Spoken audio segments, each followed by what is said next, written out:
All right, so this is day 2 of Operation Air Conditioning. Put the radiator support on, put the AC condenser on, the wonderful AC compressor, trying to line everything up, make spacers, and make sure all the pulleys are lined up properly. Running wires, new cover. There's the unit, wired up. But before we put the unit in, you got to put down kill mat. Then, well, before I put the kill mat down, obviously I had to paint the floors. Paint the floors so that you can put the kill mat down so that you can install the system.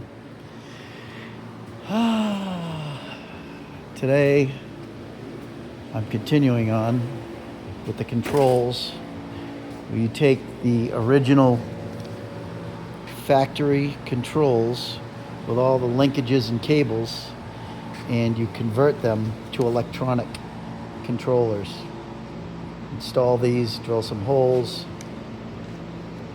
fabricate a little bracket, and then these controllers go on the old linkages. So when you move this, that's kind of like a resistor, a variable resistor, sends a signal to the computer in the unit, and that gets rid of old clunky cables.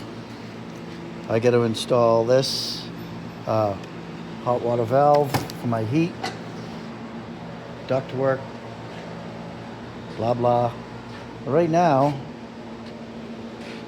can't install that back in the dashboard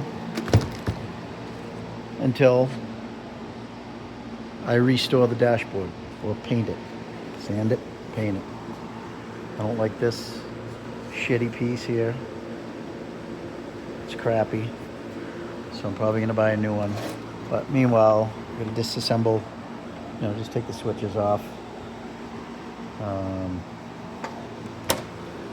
Yeah, chicken or the egg.